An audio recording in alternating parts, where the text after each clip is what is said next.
Hello dear friends, मेरा नाम है द एक्सप्लेनर और आप देख रहे हैं द पॉइंटेड विजन। और आज की इस वीडियो क्लास में हम लोग जानेंगे, समझेंगे, विचार करेंगे और चर्चा करेंगे आर पार्थसारथी द्वारा लिखी गई एक बहुत ही फेमस पोइम, अर्थात राजा गोपाल पार्थसारथी द्वारा लिखी गई एक बहुत ही famous poem and even one of my favourite poems. This is I see him now sitting at his desk. I see him now sitting at his desk. यह जो पोइम है यह आर पार्थसारथी द्वारा लिखी गई एक कविता का जो वॉल्यूम है रफ पैसेज, जो कि आर पार्थसारथी ने लिखा था, जिसके 3 भाग है। पहला भाग एग्जाइल है, दूसरा भाग ट्रायल है और तीसरा भाग होम कमिंग है। तो यह जो पोइम है यह इसके तीसरे भाग होम कमिंग का 12वां भाग है। अर्थात ये जो पुस्तक है रफ पैसेज, ये एक वॉल्यूम है पोइट्री का, जो कि राजा पार्थसारथी ने लिखा था, राजा गोपाल पार्थसारथी ने लिखा था। ठीक है, और ये वॉल्यूम है 3 भागों में बंटा हुआ है, एग्जाइल में, ट्रायल में और होम कमिंग में। और एग्जाइल के अंदर 8 पोइम्स हैं, ट्रायल के अंदर 16 पोइम्स है और होम कमिंग्स के अंदर 14 पोइम्स है और टोटल 34 पोइम्स है रफ पैसेज के अंदर। जो रफ पैसेज है इसके अंदर टोटल 34 पोइम्स है, लेकिन ये तीनों भाग आगे अपने आप में अलग अलग भागों में डिवाइडेड है। जैसा कि मैंने बताया, एग्जाइल के अंदर 8 है, ट्रायल के अंदर 16 है और होम कमिंग के अंदर 14 है। लेकिन यह जो पोइम है I see him now sitting at his desk, यह इसका होम कमिंग का 12वां भाग है। ठीक है, यहाँ तक आपको क्लियर हो गया ना कि यह पोइम जो पढ़ रहे हैं फ्रॉम होम कमिंग से लिख गई है और इसका सीक्वेंस 12 है। ठीक है, सो आई होप यहाँ तक आप सबको क्लियर हो गया होगा। हम इस पोइम को बहुत अच्छे से समझेंगे। इससे पहले कि मैं आगे बढ़ूँ, आप लोगों को मैं कुछ बताना चाहूँगा इस पोइम के बारे में ही।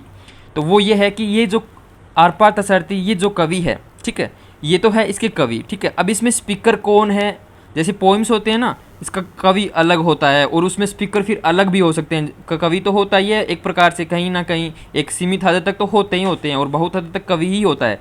लेकिन इसके अंदर एक तो स्पीकर है जिसको आई के नाम से हम डिनोट करेंगे, और एक इसका लिसनर या फिर जो भी है थर्ड पर्सन ना, जिसको ये इंडिकेट की गई है। तो इसके अंदर कौन कौन से करेक्टर है? एक तो आई है और एक हिम है, 2 करेक्टर है। आई कौन है और हिम कौन है वो मैं आपको अभी बताता हूँ अगली स्लाइड में। ये जो आई है ये एक पोइट है, ठीक है, अपने आप में एक पोइट है तो स्पीकर, लेकिन वो अपने आप को एक poet, as a poet consider कर रहा है। और ये जो हिम है इसमें कि आई सी हिम नाउ, तो ये जो हिम आया है ये आया है एक क्रिटिक के लिए। किसके लिए आया है? एक क्रिटिक के लिए, एक टीचर क्रिटिक के लिए। ठीक है, टीचर क्रिटिक का क्या अर्थ होता है? टीचर क्रिटिक का अर्थ होता है जो क्रिटिसिज्म करे, जिसका कार्य हो क्रिटिसिज्म कर रहा, जिसका काम हो रिव्यू करना। मतलब वो अपने आप में कुछ नया नहीं लिख सकता है, कोई क्रिएटिव चीज़ नहीं लिख सकता है, वो कोई अपने आप में कोई पोएम नहीं लिख सकता है, कोई नोवेल नहीं लिख सकता है, लेकिन वो क्या कर सकता है? वो दूसरों द्वारा लिखी गई कविताओं और उपन्यासों को ऑब्जर्व कर सकता है, एनालाइज कर सकता है, क्रिटिसिज्म कर सकता है, उनको सबको आलोचना कर देगा वो कि ये ऐसा है, वो ऐसा है, ये सही नहीं लिखा, लेकिन वो खुद नहीं लिख सकता है। तो ये पोइम किसके बारे में है? ये पोइम एक टीचर क्रिटिक के बारे में है। ये जो इसका स्पीकर है वो बता रहा है कि ये टीचर क्रिटिक कैसा है, कितना ख़राब होता है, इसके पास खुद के पास कुछ भी नहीं होता है। ठीक है, जैसे इसके अंदर मैंने स्लाइड के अंदर साफ साफ यहाँ लिखा है कि I see him now sitting at his desk. This is the very first line of this poem, जो कि 12वां भाग है फ्रॉम होम कमिंग का। ठीक है, तो इसमें टीचर क्रिटिक की बात हुई है। ये teacher I see him now sitting at his desk, मैं उसको देखता हूँ जो कि अभी अपने डेस्क पे बैठा हुआ है, और यही है वो टीचर क्रिटिक जो अपने डेस्क के ऊपर बैठ के पूरे दिन दूसरों के द्वारा लिखे गए कामों को क्रिटिसाइज करता रहता है, उनको एनालाइज करता रहता है, उनको रिव्यू करता है बार बार कि तुमने ये अच्छा नहीं किया, वो अच्छा नहीं किया, इसमें ये है, इसमें वो नहीं है। तो ये जो क्रिटिक है ये अपनी डेस्क पे बैठा हुआ है, I see him now sitting at his desk. और ये जो आई है ये कौन है? ये स्पीकर है। तो ये कहाँ बैठा है? आप लोगों को पूछोगे कि इसकी फ़ोटो लगा दे, लेकिन इस आई की क्यों नहीं लगाई? तो इसका मैं उत्तर आपको जब पोएम पूरी ख़त्म हो जाएगी तब दूंगा, और तब जाकर आपको समझ में आएगा कि ये आई कौन है और ये हिम है। तो इसको देख रहा है, इसको देखने वाला कहाँ बैठा है, कहाँ नहीं बैठा है, वो सब आपको कविता के इस वीडियो क्लास के एंड में सब पता चल जाएगा। ठीक है, और अब बात करते हैं इसकी कि ये जो पोइट होता है ये कैसा होता है और ये क्रिटिक होता है ये कैसा होता है। तो मैं आपको बता दूं कि जो पोइट होता है वो बहुत ही रिस्पेक्टेड होता है, उसको सब रिस्पेक्ट करते हैं। बट जो क्रिटिक होता है वो इस पोइम में इस क्रिटिक को एक प्रकार से रेच्ड बताया गया है, मनहूस बताया गया है। ये रे तेरे पास तो है ही क्या, तुम्हारे पास तुम्हारा खुद का तो कुछ है नहीं, लोगों के किए हुए काम और लोगों के लिखे हुए वर्क्स पे तुम कूदता रहता है, उस पर तुम पता नहीं क्या क्या करता है, उनको एनालाइज करता है और उसी से अपनी कमाई करता है। तो इस पोइम के अंदर कवि को रिस्पेक्टेड दिखाया गया है और क्रिटिक को रेच्ड दिखाया गया है। फर्दर मैं सारी चीज़ें इनको एनालाइज करके एक टेबल के थ्रू मैं बताता हूँ कि पोइट और क्रिटिक में क्या अंतर होता है और इस पोइम में पोइट को कैसे देखा गया है और क्रिटिक को किस भाव से देखा गया है। ठीक है, तो पोइट को इस कविता के अंदर एक क्रिएटर बताया गया है कि पोइट क्रिएटर होता है, इनडायरेक्टली बताया गया है। और क्रिटिक को तो साफ साफ बताया गया है कि ये तो इवेल्युएटर होता है, ये तो इवेल्युएशन ही करता है। ठीक है, और पोइट क्या होता है, इनोवेटर होता है। ये क्रिटिक क्या होता है, एनालाइजर होता है। पोइट एक ड्रीमर होता है, जबकि एक क्रिटिक एक जज होता है जो कि जज करता है ये गलत है ये सही है। उसका खुद के अपने पास खुद का कुछ भी नहीं होता है, लेकिन वो जज करता रहता है। पोइट क्या होता है, एक विजनरी होता है। क्रिटिक क्या होता है, एक रिव्यूअर होता है। पोइट क्या होता है, एक इंस्पायरर होता है। क्रिटिक क्या होता है, एक कमेंटेटर होता है। ठीक है, जो कि कमेंट करे लोगों पर, लोगों के लिखे हुए वर्क्स पर। ठीक है, पोइट क्या होता है, अपने आप में एक आर्टिस्ट होता है। क्रिटिक क्या होता है, एक ऑब्जर्वर होता है। पोइट क्या होता है, एक एक्सप्रेसर होता है। क्रिटिक क्या होता है, एक इंटरप्रेटर होता है। पोइट का नेचर कैसा होता है, एक रोमांटिक स्वभाव होता है। क्रिटिक क्या होता है, क्रिटिक का नेचर क्या, वो तो बस हाँ रियलिटी पे रहता है, उसका ज़्यादा कुछ नेचर वेचर होता नहीं है, बस वो तो लोगों के द्वारा लिखे गए काम को अपने फ़ायदे के अनुसार अब उसको बताता है कि ये सही है ये गलत है। ठीक है, पोइट क्या होता है, एक नरेटर होता है। क्रिटिक क्या होता है, एक एग्जामिनर होता है। दीज आर द वेरी मतलब ये इतने अच्छे पॉइंट्स मैंने बनाए हैं, इस सारणी को मैंने इतना अच्छा बनाया ताकि आप इनको को रिलेट कर पाओ। जब मैं आपको इस पोइम का टेक्स्ट पढ़ाऊंगा तब आपको समझ में आएगा कि ये इतने सारे मैंने शब्द क्यों लिखे हैं, तब जाकर आपको सब कुछ समझ में आ जाएगा। ठीक है, सो अब मैं शुरुआत करता हूँ इस पोइम के टेक्स्ट की। ठीक है, आपको मैंने बता दिया कि रफ पैसेज एक बड़ा भाग है, उसके 3 भाग है और इसके 3 भागों में जो होम कमिंग है इसका 12वां भाग है यह पोइम। और इस पोइम का टाइटल है I see him now sitting at his desk, जिसको जनरली बच्चों को क्या है फ्रॉम होम कमिंग के नाम से जानते हैं। फ्रॉम होम कमिंग के अंदर मैं सब बच्चों को बताना चाहता हूँ कि 14 पोइम्स है, 14 पोइम्स हैं और इसमें से जो पोइम्स हैं वो अलग अलग है, अर्थात ये उसका 12वां भाग है। तो आपको किसी ने कोई दूसरी पोइम पढ़ी होगी तो आप बोलोगे ये टेक्स्ट तो हमने पढ़ा ही नहीं, उसका नाम भी फ्रॉम होम कमिंग था। तो मैं आप सबको बता दे रहा हूँ वापस कि फ्रॉम होम कमिंग कोई पोइम का नाम नहीं है, तो कलेक्शन का नाम है, काइंड ऑफ कलेक्शन है जो कि रफ पैसेज का 3rd पार्ट है। तो ये जो पोइम है I see him now sitting his desk, ये कहाँ लगती है और कब लगती है, किन बच्चों के सिलेबस में लगती है, ये बात मैं आपको क्लियर कर देता हूँ। तो ये लगती है जो आर पार्था सारथी, ये आर पार्था सारथी है। ठीक है, इनके द्वारा लिखी गई 10-20 सेंचुरी पोइट्स है, ये एडिट की गई ये बुक है ना 10-20 सेंचुरी पोइट्स, ये 10-20 सेंचुरी पोइट्स है। इसका जहाँ भी रेफरेंस आ गया कि फ्रॉम दिस बुक, तो आप समझ लेना कि ये पोइम आपके सिलेबस में है। अगर यहाँ भी पता नहीं चला तो मैं आपको ये भी बता देता हूँ कि इस बुक के अंदर भी ये पोइम पब्लिश हुई है। ठीक है, जो कि अभी पुस्तक अवेलेबल नहीं है मार्केट में, पब्लिकेशन में नहीं है, लेकिन ये जब थी उस टाइम इस बुक के अंदर टेक्स्ट एंड देयर वर्ड्स, जो कि जनरली बहुत सारे बच्चों के यूनिवर्सिटीज़ के बीए फाइनल ईयर के बच्चों के लिए प्रिस्क्राइब्ड होती है, इस बुक के अंदर भी यह पोइम है। तो आप समझ रहे होंगे मैं कौन सी पोइम का बात कर रहा हूँ। ठीक है, तो अब देखते हैं इसके टेक्स्ट पे।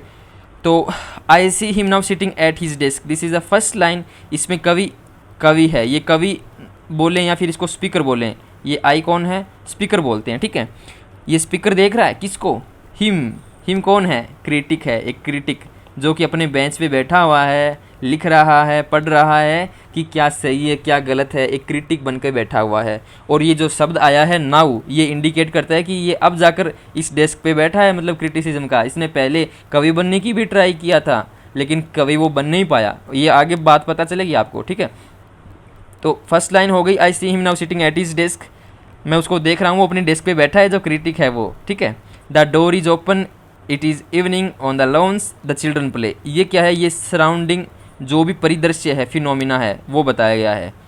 ये बैठा है अपने टेबल के ऊपर और ये दरवाज़ा खुला है, इवनिंग शाम का समय है और लॉन्स में बच्चे खेल रहे हैं। इसका इस पोएम से कोई लेना देना नहीं है, ये जस्ट एक परिदृश्य है। ठीक है, परिदृश्य कि हाँ मैं इसको देख रहा हूँ, इस क्रिटिक को, इस क्रिटिक के आसपास का कैसा दृश्य है, तो आ गया ये परिदृश्य है, इसका इस पोएम से कोई लेना देना नहीं है। मैंने आपको इनका अर्थ बताया था कि आप समझ पाओ कि ये जो स्पीकर है ये किसको देख रहा है, वो कहाँ बैठा है और इसके आसपास क्या हो रहा है। तो these are the external activities. ठीक है, अब आगे बताता है, ये वापस आता है, ये आई है, ये जो कि स्पीकर है, ये इस क्रिटिक के बारे में कह रहा है, इसको वापस ही इंडिकेट कर रहा है critic. He went for the wrong gods from the start and marriage made it worse, he had not read his Greek poets well, better to bury a women than marry her. ठीक है, यहाँ तक मैं आपको बताता हूँ। ठीक है, better to bury a women than marry her, इन चार लाइनों का मैं अर्थ बताता हूँ। ये जो स्पीकर कह रहा है, ये कह रहा है कि ये जो क्रिटिक है ना, he went for the wrong gods from the start, इन्होंने ये कह रहा है स्पीकर की, ये जो क्रिटिक है ये तो शुरुआत इन्होंने तो शुरुआत ही गलत कर दी। मतलब ये तो शुरुआत, पहला जो काम करते हैं वो ही गलत कर दिया इसने। वो क्या है कि कभी क्रिएटिव बनने का सोचा ही नहीं है, हमेशा ऐसे पढ़ता रहता है, रट्टा लगाता रहता है, एनालाइज करता रहता है, हमेशा इसकी जो इंस्पिरेशन है वो हमेशा ख़राब रही है। इंस्पिरेशन हमेशा ख़राब अगर हो जाती है तो फिर पूरी जर्नी ख़राब हो जाती है। तो कह रहा है he went for the wrong gods from the start, भाई इसकी तो शुरुआत ही गलत हो गई, इसका तो काम शुरुआत में ही ख़त्म हो गया। एंड मैरिज मेड इट रोस, अब ये एंड मैरिज मेड इट रोस, अब इसका मैं बताता हूँ। ये जो स्पीकर है आई, ठीक है, ये कोई भी हो सकता है स्पीकर, ज़रूरी नहीं है कि आर पार्थसारथी ही हो, लेकिन एक प्रकार से है आर पार्थसारथी क्योंकि लिखी पोइम इन्होंने है ना। तो लेकिन ये स्पीकर है, ये क्या है, थोड़ा सा अब महिलाओं पे कमेंट्री कर रहा है। तो अब जैसे ये लाइन महिलाएं पढ़ेगी, जो भी लड़कियां वो पढ़ेगी, and marriage made it worse, marriage किसी को कैसे गलत बना सकता है, लेकिन अब भाई साहब जी ने तो लिख दिया कि मैरिज मेड इट रोस, शादी ने तो फिर पूरा मेरे को बांध कर ही छोड़ दिया, मेरी पूरी मेंटलिटी ख़त्म कर दी, मेरे में कोई क्रिएटिविटी छोड़ी नहीं, ऐसे बात कर रहे हैं ये। हालांकि यहाँ पे फेमिनिस्ट पॉइंट ऑफ व्यू है, जो भी महिलाएं हैं, जो भी लड़के हैं, वो जब भी इस पोएम का कमेंट बॉक्स में लिखे तो उन्होंने बोल दिया कि वो बोल सकते हैं डायरेक्टली कि इस लाइन की कोई ज़रूरत नहीं थी, हम लोग कहाँ जाएँ, हमारा भी तो ये संसार में मतलब सब एक साथ रहते हैं। तो लेकिन यहाँ पे अपने ये जो स्पीकर भाई साहब हैं, इनको ये महिलाएं पसंद नहीं आ रही है, ये जो मैरिज है ये इनको पसंद नहीं आ रही है। ये बोल रहे हैं कि जब शादी करने के बाद में तो मेरा पूरा काम ही ख़राब हो गया। He hadn't read his Greek poets well, इसका अर्थ है, और फिर उसने अपने ग्रीक जो पोइट थे, ग्रीक पोइट्स का अर्थ यहाँ पे ये है जो भी क्लासिकल और जो महान पोइट्स थे, चाहे वो वेस्टर्न संदर्भ में होमर हो, विर्जिल हो, चाहे इंडियन संदर्भ में चाहे वो वेदव्यास हो, चाहे कोई और हो, ठीक है, इनको अच्छे से नहीं पढ़ा।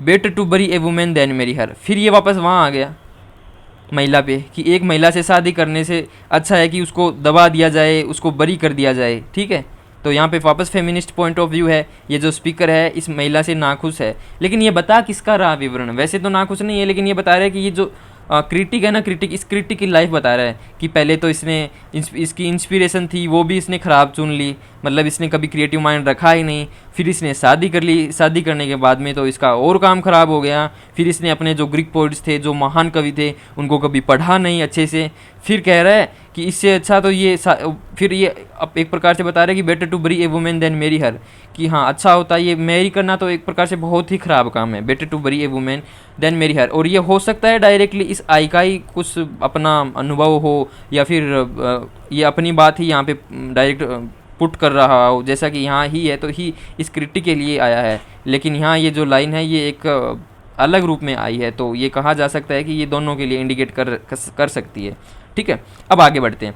Now he teaches reviews verse written by others, is invited to conferences and attends them, how long it had taken him to learn, he had no talent at all although words came easy. ये जो paragraph है इसको मैं यहाँ ऐसे, now he teaches, ये ही कौन है, ये टीचर क्रिटिक है। कौन सा टीचर क्रिटिक, ये वही टीचर क्रिटिक है जो उस टेबल पे बैठा था, मैं आपको फोटो में दिखाता हूँ। जैसे ये जो टीचर क्रिटिक है यहाँ पे बैठा है, ये वही टीचर क्रिटिक है जो क्या करता है, इसके डीड्स को बता रहा है ये कि वो अभी पढ़ाता है। अब ये जो टीचर क्रिटिक्स होते हैं ना, बड़े बड़े जो क्रिटिक्स होते हैं, जैसे प्रोफेसर्स होते हैं यूनिवर्सिटीज़ के, तो सारे प्रोफेसर, चाहे वो इंग्लिश लिटरेचर के ही क्यों ना प्रोफेसर हो, चाहे वो लैंग्वेज के ही ना क्यों ना प्रोफेसर हो, चाहे वो किसी साहित्य के प्रोफेसर ही क्यों ना हो, लेकिन ये ज़रूरी नहीं है कि वो पोइट हो। वो क्या करते हैं, पोइटिक जो एबिलिटी होती है वो सारों में नहीं होती है, सारे प्रोफेसर्स में, ये बात हमेशा याद रखना। वो क्या करते हैं, वो यूनिवर्सिटीज़ में जाते हैं पढ़ाने। नाउ ही टीचेज, वो जितने भी टीचर्स हैं वो एक प्रकार से टीचर क्रिटिक होते हैं, वो बस पढ़ाते हैं दूसरों के द्वारा लिखी गई पुस्तकों को, अपना कुछ भी नहीं लिखते हैं। ये एक प्रकार से सरकाजम है, एक प्रकार से सेटायर है यूनिवर्सिटी के प्रोफेसर्स के ऊपर, जो इंग्लिश लिटरेचर या अन्य भाषा जो भी साहित्य, चाहे हिंदी साहित्य हो, किसी भी साहित्य प्रकार का साहित्य हो, उन पे सरकाजम है कि तुम लोग यहाँ पढ़ाने आते हो लेकिन एक्चुअली तुम्हारे पास कुछ है नहीं, ये बात है एक्चुअली। तो समझ गया ये टीचर क्रिटिक्स, ये जो टीचर क्रिटिक्स कौन होते हैं, जो भी प्रोफेसर्स होते हैं, जो भी टीचर्स होते हैं, जो अपना खुद का नहीं लिख सकते हैं, दूसरों के लिखे पर अपना पालन पोषण अपना जीवन व्यतीत करते हैं, उन्हीं के ऊपर पड़े रहते हैं। तो ये बता रहा है नाउ ही टीचेज, ठीक है। वो टीचर क्रिटिक क्या है, पढ़ाता है। Reviews words written by others, review करता है। वर्ड्स का अर्थ होता है कविताएं, जो भी पोइम्स हैं उनको रिटन बाय औरों के द्वारा लिखी गई पोइम्स को वो रिव्यू कर रहा है। Is invited to conference as attends them, और वो बड़ी बड़ी जो कॉन्फ्रेंसेज होती है, सेमिनार्स होते हैं इंटरनेशनल लेवल के, चाहे वो यूनिवर्सिटी में हो चाहे कहीं और हो, वहाँ पे इनवाइट किया जाता है कि अरे आओ आओ, ये तो बहुत बड़ा क्रिटिक है भाई, और इसने तो इतनी पुस्तकें लिख दी, इसने तो इस पर ये कॉमेंट्री कर दी, इसने तो इतने रिसर्च पेपर पब्लिश कर दिए, अरे इसको बुलाओ, ये तो बहुत महान क्रिटिक है। तो ये फिर वहाँ जाता है और उनको अटेंड भी कर रहा है, लेकिन उसके पास अपना कुछ भी नहीं है। ये कवि कह, ये स्पीकर कह रहा है he how long it had taken him to learn he had no talent at all. ये बता रहा है कि उसको कितना समय लगा होगा, कितना समय लगा होगा यह बात सीखते हुए कि अरे उसके पास खुद का अपना कोई टैलेंट नहीं है, उसके पास खुद का अपना कोई टैलेंट नहीं है। He has no talent of his own, वो बस केवल क्रिटिसिज्म का काम करता है। वो पढ़ा सकता है यूनिवर्सिटीज़ में औरों की पोइम्स को, जो जितनी भी और राइटर्स की पोइम्स या फिर जो भी वर्क्स लिखे गए हैं उनको पढ़ा सकता है, लेकिन उसके पास खुद का कुछ भी नहीं है। All the words came easy, all the words came easy का अर्थ है हाँ, हालांकि वो कुछ लिख सकता है ऐसे रेंडमली क्रिटिसिज्म के तौर पे, बहुत कुछ कर सकता है, लेकिन अपना कुछ भी नहीं कर सकता है। उसके वर्ड्स केम इजीली, इसका अर्थ है वो जानता है कि कैसे पढ़ा जाता है, लेकिन वो खुद अपना नहीं है उसके पास, दूसरों के किए हुए पे ही वो पलता है, ठीक है। One can be articulate, further हम देखते हैं, one can be articulate about nothing it or was it simply his God had left him. His God का क्या अर्थ है, पहले बात ये देखो, हिज गॉड का अर्थ है इंस्पिरेशन। हिज इंस्पिरेशन, इंस्पिरेशन कौन होता है, अपनी प्रेरणा। जैसे हम कोई काम करते हैं तो अपने को एक प्रेरणा मिलती है, प्रेरणा होती है ना कि हाँ प्रेरणा, प्रेरणा, ठीक है, ये शब्द है, ठीक है। प्रेरणा, अपनी एक प्रेरणा होती है कि हाँ मुझे अपने पिताजी से प्रेरणा मिलती है, मुझे अपनी माता श्री जी से प्रेरणा मिलती है, या फिर मुझे किसी जिससे मैं प्रेम करता हूँ उससे प्रेरणा मिलती है, या फिर भगवान से प्रेरणा मिलती है। तो इसकी जो प्रेरणा है ये इसकी छोड़ दी, क्या इसकी इंस्पिरेशन कहाँ गई, इसका गॉड कहाँ गया। और यहाँ इसका अर्थ है यहाँ अरे इसकी बुद्धि कहाँ गई, ये जो क्रिएटिव माइंड होता है, ये क्रिएटिव माइंड वाली इसकी बुद्धि कहाँ गई, इसको इस क्रिटिक को इसकी बुद्धि छोड़ के चली गई क्या, तभी ये क्रिटिसिज्म कर रहा है। One can be articulate about nothing, एक इंसान ज़्यादा से ज़्यादा क्या कर सकता है, एक्सप्लेन कर सकता है। Articulate, one can be articulate about nothing, इसका अर्थ ये हुआ है कि एक one can be articulate about nothing, कुछ भी नहीं कर सकता है कोई भी इंसान, या फिर जो भी है इसमें इस वन को दर्शाया गया है कि वो कुछ भी नहीं कर सकता, उसको कुछ भी नहीं आता। आर्टिकुलेट अबाउट नथिंग और was it simply his God had left him, क्या उसके जो इंस्पिरेशन है, उसकी जो बुद्धि है, जो क्रिएटिव बुद्धि है, वो उसको छोड़ के चली गई क्या।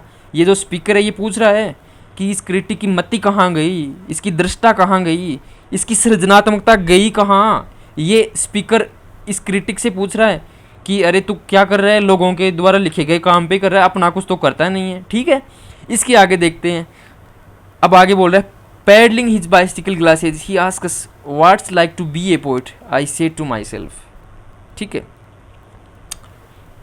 Paddling his bicycle glasses he asks what's like to be a poet I said to myself. अब यहाँ ये लाइन है, अब यहाँ पे पहले तो ये समझो कि पैडलिंग हिज बाइसिकल ग्लासेज, ठीक है। अब ये तो एक्सटर्नल वर्क हो गया, जैसे कि ऊपर परिदृश्य बताया गया था कि बच्चे खेल रहे थे, लॉन में हैं, ये थे, तो ये भी अपने पैडल बाइसिकल को पैडल कर रहा है वो, ठीक है, ग्लासेज है, ठीक है। ये तो एक एक्सटर्नल वर्क हो गया, जस्ट हाँ कि हाँ मैं वो काम कर रहा हूँ। He asks what's like to be a poet, अब यहाँ पे ही किसके लिए आया है, अगर ही यहाँ पे क्रिटिक के लिए आया है तो जो क्रिटिक है वो अपने मन ही मन में पूछ रहा है कि एक पोइट होना कैसा, किस प्रकार का रहता है, अगर मैं पोइट होता है तो कैसा रहता है, एक कवि होने का अर्थ किस जैसा सा होता है, या फिर एक कवि होना कैसा होता है, एक कवि होने का जो अनुभव होता है वो कैसा होता है। I said to myself, अगर ये क्रिटिक के लिए आया है तो ये हो सकता है कि वो अपने आप से क्वेश्चन पूछ रहा है, I said to myself. और अगर ये आई यहाँ पे स्पीकर के लिए आया है तो ये स्पीकर खुद से भी बात कर सकता है कि हाँ I said to myself. I hope आपको जैसा उचित लगे वैसे इसका अर्थ निकाल लेना, लेकिन ज़्यादा चांसेस यही यहाँ पे यही है कि ये जो क्रिटिक है, ये क्रिटिक पूछ रहा है अपने आप से कि what's like to be a poet pedalling his bicycle glasses, ठीक है, I said to myself, ठीक है। ये जो क्रिटिक अपने आप से कह रहा है कि एक पोइट की तरह होना कैसा रहेगा, कैसा रहेगा ये, और ये पैडलिंग हिज बाइसिकल ग्लासेज, ये साथ में अपने बाइसिकल को के ग्लासेज है उसको पैडल भी कर रहा है, ठीक है। So I hope you have understood it. Further हम चलते हैं, ठीक है। The son of bitch, very good, ठीक है। The son of bitch fattens himself on the flesh of dead poets, lines his pockets with their blood, from his fingertips ooze ink and paper, the son of a bitch, the son of a bitch का अर्थ होता है, बीच का अर्थ होता है कुतिया, मादा कुतिया, ठीक है, कुतिया डॉग, मादा डॉग, ठीक है, बीच एक कुतिया का बच्चा। फैटन्स हिमसेल्फ, यहाँ पे जो क्रिटिक है ना, क्रिटिक को किससे तुलना कर रहा है ये स्पीकर, CRITIC, ठीक है, ये क्रिटिक है, इसको तुलना कर रहा है, comparing to the son of a bitch, एक कुतिया के बच्चे से तुलना कर रहा है स्पीकर इस क्रिटिक की। Fattens himself on the flesh of dead poets, fattens का होता है अपना पेट भरता है, अपने आप को, अपना जो पेट भरता है, फैटन्स का अर्थ होता है, सिंबॉलिक अर्थ है अपना पेट भरता है, भाई ये भी तो कमाई करता है ना। एक्सक्यूज मी 1 सेकेंड, हाँ नहीं, आई एम 1 सेकेंड भाई साहब, अभी 10-15 मिनट में क्लास ले रहा हूँ, तो उसके बाद में रिकॉर्ड हो रही है, ठीक है। हेलो, तो बीच में कोई आ गया था तो उसके लिए सॉरी। और अब मैं आपको वापस बताता हूँ कि ये जो, एक्सक्यूज मी, ये सारे स्पीकर माइक वगैरह सारे हिल गए हैं, सो मुझे पता नहीं इसका आप ऑडिबल मैं रहूँगा या नहीं रहूँगा, लेकिन जो भी है मैं बता देता हूँ। The son of a bitch fattens himself, अपना पेट भरता है, himself on the flesh of dead poets, जो पोइट्स हैं जो गुजर गए हैं, जैसे शेक्सपियर है, या फिर अपने हिंदी में जो भी हिंदी लिटरेचर के जो भी पोइट्स है, या फिर इंग्लिश लिटरेचर के जो भी है, शेक्सपियर है, कीट्स हो, सेले हो, उनके द्वारा जो पोएम्स लिखी गई है उन पे क्या है वो बुक्स लिखता है, ठीक है। फॉर एग्जांपल मैं किसी पब्लिकेशन का नाम नहीं लेना चाहूँगा और किसी राइटर का नाम नहीं लेना चाहूँगा, उनकी बुक्स मार्केट में इतनी सारी अवेलेबल है, उन्होंने हर पोइट पे अपनी एक बुक छाप रखी है। तो वो क्या कर रहे हैं, flesh of dead poets, flesh क्या है, वर्क्स ऑफ डेड पोइट्स, ठीक है, literary works of dead poets जो इन्होंने लिखे थे उन पे क्या है, फैटन कर रहा है अपने आप को, उनके द्वारा लिखे गई पुस्तकों पे अपनी क्रिटिसिज्म देता है, उनके द्वारा लिखे गए राइटिंग्स पे अपने क्वेश्चन पेपर्स बनाता है, अपनी बुक लिखता है ताकि यूनिवर्सिटी के बच्चे उसको पढ़ सके। तो ये इसको बोलते हैं क्रिटिक है, वो खुद कुछ नहीं कर रहा है, समझ गए ना आप, क्रिटिक। और ये यूनिवर्सिटीज़ के प्रोफेसर पे एक प्रकार के सेटायर है कि बड़े बड़े प्रोफेसर ऐसे लिटरेचर इंग्लिश के प्रोफेसर तो बन गए और आता अपने आप में कुछ भी नहीं लिखना आता है, वो क्रिएटिव नहीं है, वो ज़्यादा से ज़्यादा करती है। अब उनको सन ऑफ बीच के रूप में तुलना की गई है उनकी, ठीक है।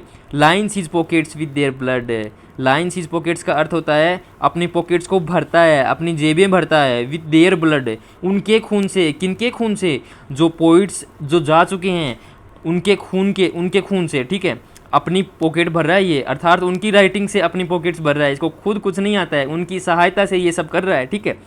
फ्रॉम हिज फिंगर टिप्स का अर्थ होता है पैरवां, इसको हिंदी में पैरवां बोलते हैं, ठीक है। तो जो अपनी अंगुलियों के, जैसे 5 अंगुलियां होती है एक हाथ में, तो 5 अंगुलियों की जो अंगुली का जो शीर्ष भाग होता है ना, जो उभरा हुआ सा होता है, उसको बोलते हैं फिंगर टिप्स, ठीक है। कहते हैं ना कि ये चीज़ें अपने फिंगर टिप्स पे होनी चाहिए, अपने अंगुलियों पे होनी चाहिए कुछ चीज़ें याद करने के लिए। तो ये जो पैरवां है, जो उभरा हुआ भाग है अपनी अंगुलियों के शीर्ष पे, यहाँ से क्या उज हो रहा है, उज का होता है रिसना, रिसना यानी टप टप टप टप, जैसे कोई भी पानी किसी पे टपकता है, तो वैसे इस क्रिटिक के अंगुलियों से क्या रिश्ता है, क्या टपकता है, इंक, स्याही टपकती है, और क्या टपकता है, पेपर टपकता है। इंक और स्याही यहाँ पे अर्थ है कि ये जो क्रिटिसिज्म टपकता है, अन्य जितने भी राइटर्स हैं उनके वर्क्स पे ये क्या करता रहता है, इंक टपकाता रहता है, पेपर टपकाता रहता है अपनी अंगुलियों के पैरों से, अपने अंगुलियों के फिंगर टिप्स से। अर्थात इसके पास खुद की क्रिएटिव एबिलिटी नहीं है, ये पूर्ण रूप से और राइटर्स के द्वारा लिखे गए वर्क्स पे बेस्ड रहता है, इसका जीवन यहीं से चलता है। लाइन्स हिज पॉकेट्स, अपनी जेबें वहीं से भरता है। Fattens himself on the flesh of dead poets है, ठीक है, अपने आप को फैटन करता रहता है, ठीक है। As he squats on the dung heap, as he squats on the dung heap, आगे बता रहा है as he squats on the dung heap. अब वो क्या, स्क्वेट्स का क्या अर्थ होता है, उकुड़ू बैठना, ठीक है। अब वो dung heap of old text and obscure commentaries, अब वो क्या करता है, ठीक है, as he squats on dung heap of old text and obscure commentaries. अब वो बता रहा है कि जो क्रिटिक है ये क्रिटिसिज्म करने के लिए, अपना रिव्यू लिखने के लिए, ठीक है, अपना क्रिटिसिज्म लिखने के लिए और अपना कमेंट्रीज लिखने के लिए जो डंग हीप है, ओल्ड टेक्स्ट। डंग हीप का क्या अर्थ होता है, डंग हीप का वैसे अर्थ होता है गोबर, ठीक है। जैसे फॉर एग्जांपल गोबर का सिंबॉलिक अर्थ बहुत सारे होते हैं, जैसे ओल्ड टेक्स्ट है, ओल्ड टेक्स्ट की जितने भी डंग हीप्स हैं, जो भी पुराने राइटर्स का द्वारा लिखी गई राइटिंग्स है, चाहे वो पोइम हो, चाहे वो नोवेल हो, चाहे वो प्ले हो, चाहे वो ऐसे हो, और उनकी ऑब्सक्योर कमेंट्री, जो ऑब्सक्योर कमेंट्रीज का अर्थ होता है ऐसी कमेंट्री जो आसानी से समझ में ना आए, तो वो डिफ़िकल्ट होती है। और ये टीचर क्रिटिक है ये भाई साहब जी अपने चलते हैं कि हाँ ये ऑब्सक्योर कमेंट्रीज है, मैं इनको अच्छे से समझाता हूँ, अच्छे से एक्सप्लेन करता हूँ, फिर ये ऑब्सक्योर नहीं रहेगी, तो फिर ये पैसे कमाता है। और ये इनके जो डंग हीप ऑफ ओल्ड टेक्स्ट है, अर्थात पुरानी राइटिंग्स की जो डंग हीप है, इतनी सारी राइटिंग्स है। अब जैसे आप किसी लाइब्रेरी में जाओगे यूनिवर्सिटी की, तो वहाँ पे आपको मिलेंगे ये डंग हीप ऑफ ओल्ड टेक्स्ट का अर्थ हुआ बहुत सारी पुरानी पुरानी किताबें ऑफ राइटिंग्स है, और उनको उठाता है और उन पर फिर वो अपने एक्सप्लेनेशन देता है, ठीक है, एक्सप्लेनेशन देता है। तो एज ही स्क्वेट्स, स्क्वेट्स का मतलब होता है वो उन पे बैठता है, मतलब वो वहीं पे बैठा रहता है, उन पुस्तकों पे बैठा रहता है, उन प्राचीन लेखकों कवियों उन सब के वर्क्स पे ही बैठा रहता है, बस उकड़ू बन के बस, और उसकी नज़र कहीं नहीं रहती है। His IELTS peel of, his IELTS peel of का मतलब ये तरसता रहता है उनके वर्क्स पे कॉमेंट्री लिखने के लिए, बस ये लिख दूँ, ये लिख दूँ, यहाँ से पैसा कमा लूँ, ठीक है। मैं किसी पब्लिकेशन का नाम लिए बिना मैं आपको एक उदाहरण बताता हूँ। जितने भी लिटरेचर इंग्लिश के स्टूडेंट्स हैं वो क्या करेंगे, जब कोई पोइम पढ़नी होगी यूनिवर्सिटी या फिर कॉलेज लेवल के, तो जैसे for example Keats, John Keats है, ठीक है, वो कि एक रोमांटिक बहुत फेमस पोइट रहे हैं, ठीक है, तो उनकी कोई पोइम पढ़नी है, तो पहले तो क्या करेंगे, वो पोइम उनका टेक्स्ट तो शायद अब गूगल पे मिल जाएगा, लेकिन जब समझ में नहीं आता है तो वो क्या करते हैं, मार्केट में जाते हैं, और मार्केट में बहुत सारे पब्लिकेशन और राइटर्स हैं, उनकी वो क्रिटिकल एक्सप्लेनेशन की बुक्स पड़ी रहती है वहाँ पे, वो खरीद लेते हैं। तो वो क्रिटिकल एक्सप्लेनेशन की पोएम किसने लिखी, वो लिखी तो किसी क्रिटिक ने ही है ना, तो हिज आइल्स पी ऑफ, तो वैसी पुस्तकें हैं, और वो अलग अलग रिव्यूज़ देता रहता है, तो ये बात है, ठीक है, कि जो टीचर क्रिटिक होता है वो ऐसे काम करता रहता है। अब आगे बात बता रहा है, where would his eminence be. अब इस टीचर क्रिटिक की सम्मान कहाँ रह जाएगा, कहाँ होगा इसका सम्मान, where would his eminence be. Eminence का अर्थ होता है सम्मान, ख्याति, प्रसिद्धि, तो इसकी प्रसिद्धि, सम्मान, ख्याति कहाँ रह जाएगी, इसके पास कहाँ रहती है इसकी, but for the poets whose placed about in the Hellespont burn और बर्न इन जावा सी।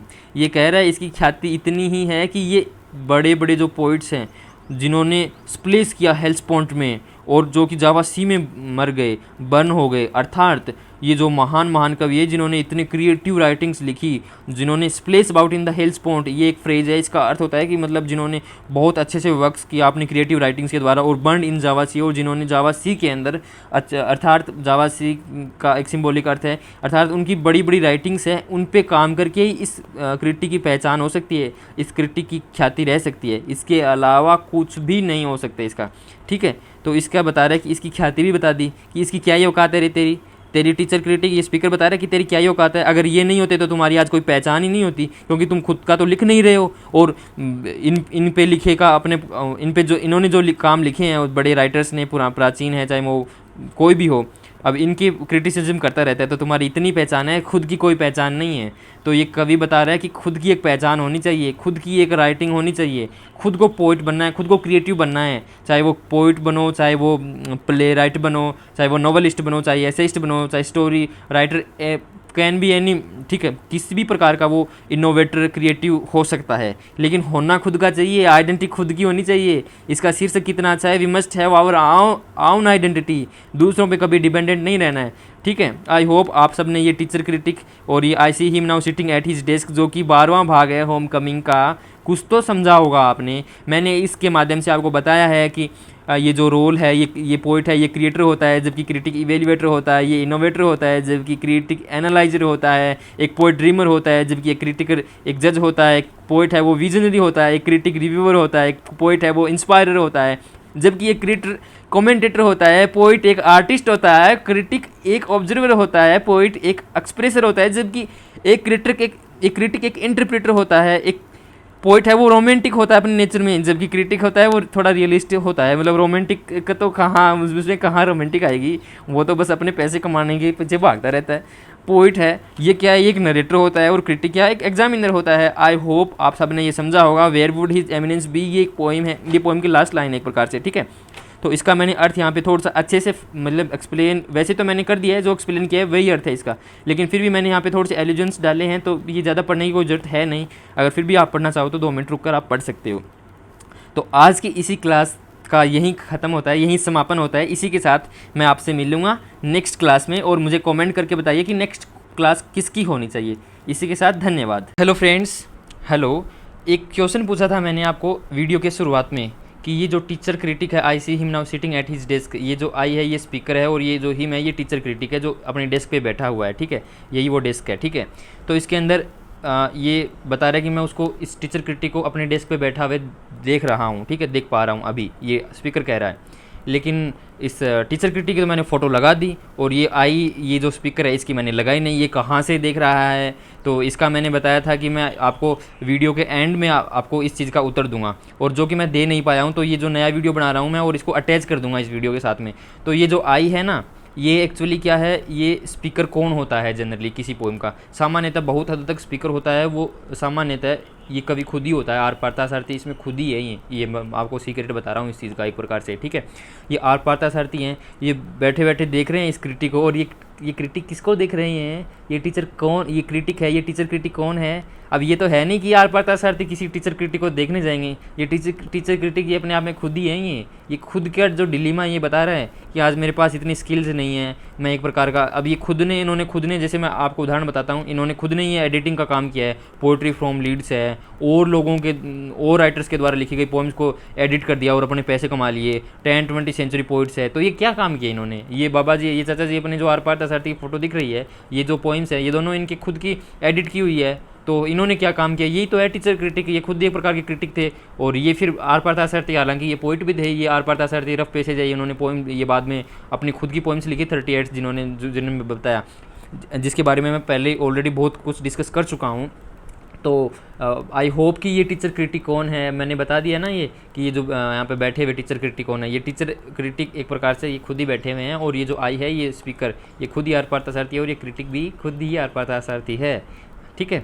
तो आई होप आप सबको समझ में आया होगा। ये खुद का डिलेमा है कि मेरे में ये इतनी क्रिएटिव स्किल्स क्यों नहीं है, खुद का डिलेमा व्यक्त किया है। और ये पोइम, बहुत अच्छी पोइम लिखी है इन्होंने। और कौन कहता है कि आर पार्थसारथी इनोवेटर नहीं है, राइट, अच्छे पोइट नहीं है, अरे ऐसे कैसे। ये जो पोइम है ये one of my favourite poem है, ये one of my favourite poem. I see him now sitting at his desk. ये बहुत कुछ बयां कर जाती है। यूनिवर्सिटीज़ के प्रोफेसर्स होते हैं ना, उन पे, यूनिवर्सिटीज़ के प्रोफेसर पे इतना कुछ कमेंट, ये सरकाजम है, सेटायर है, जो भी आयरनी कहें, मतलब इतना कुछ कह के जाती है कि तुम में हमारी क्या औकात है रे, तुम लोग ऐसे बड़े बड़े प्रोफेसर्स बन के बैठ के लोगों की पुस्तकों पे बैठे रहते हो, स्क्वेट करके उन पे डंग हीप्स पे जितने भी वर्क्स हैं उन पे अपना क्रिटिसिज्म देते रहते हो। अपना है क्या तुम्हारे पास, अपनी कोई पहचान तो है क्या, ये बात कह रहे हैं आर पार्थसारथी। तो इन्होंने बड़े बड़े प्रोफेसर्स को बता दिया कि तुम्हारी क्या ही औकात है। तो वी नीड टू बी, हाँ, हालांकि आर पार्थसारथी की ये पोएम मुझे बहुत पसंद आई है, इसलिए मैं यही कहना चाहूँगा कि ये बहुत अच्छे कवि है। क्रिटिक तो है ही है, लेकिन क्रिटिक के अलावा पोइट भी तो हो सकता है critic. So I hope you have understood it. और इसी के साथ मैं पुनः आपका इस क्लास का समापन करता हूँ, ठीक है, इसके साथ ही, और इसको मैं अटैच कर दूँगा। Thank you.